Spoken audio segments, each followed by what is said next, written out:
Hello guys, my name is Peter Styler and welcome to my YouTube channel.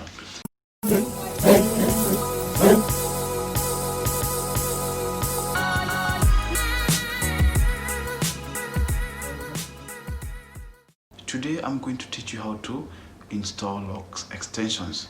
I have a client whose locs, who chose to grow her locs and later added extensions.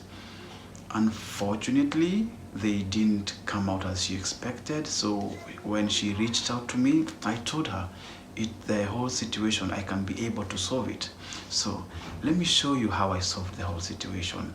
I know it's a lot of work, and before the end of the video, you will have learned so many things that maybe you never understood when it comes to the loc ratio to your hair ratio.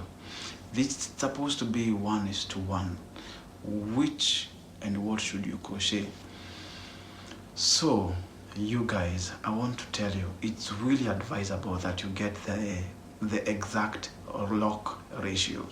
I don't mean that you go counting the hair strands. No, I just mean that you need to estimate the exact loc ratio when you're installing dreadlocks, because sometimes people end up with uneven dreadlocks. To avoid that, get the right loc ratio.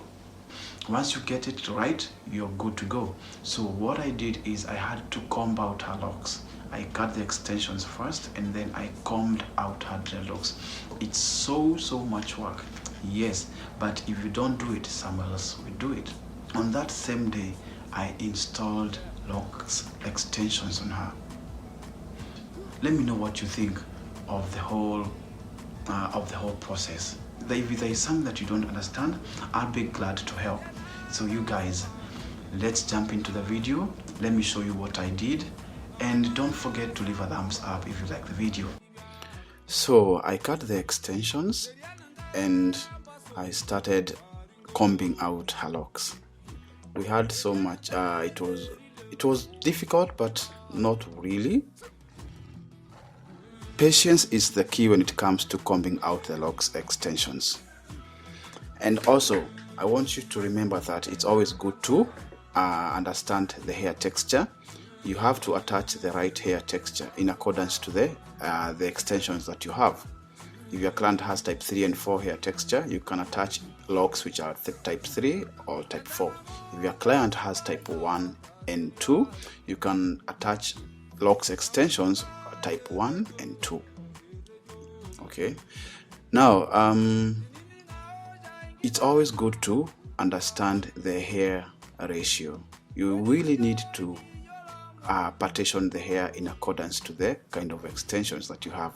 If you have thick extensions, you need to attach thick extensions, and after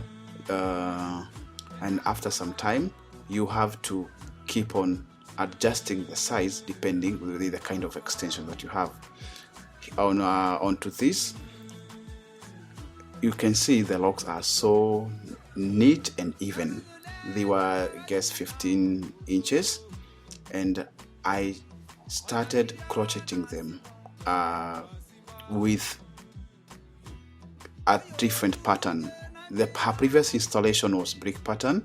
I chose to attach them with a technique I would call the zigzag pattern, and the zigzag pattern is more close to the what we call to the diamond pattern and also the brick pattern.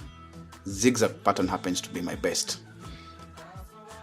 Attach the locks one by one, arrange them nicely. There is no need for you to cut them as you install them. You can only cut them once you have already finished installing them, so that they are going to look all equal and more like of the same length.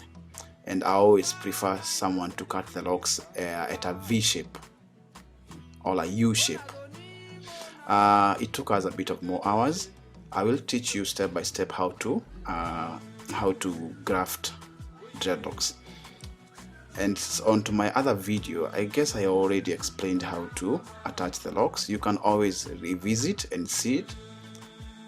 I can do another video that is going to help you explain, to help you understand more on how to graft these dreadlocks. Guys, this is not so difficult. You just need to be patient. You need to learn more on how to graft dreadlocks. You need to learn how to use the crochet. It's going to help you so much when it comes to installing dreadlocks. I love you guys. Be sure to subscribe. I want to teach you more and more on locks, and you won't be disappointed. Once you learn the crochet technique, you'll be more than a step ahead into this locks industry. Thank you guys, and please do subscribe if you haven't subscribed. Thank you.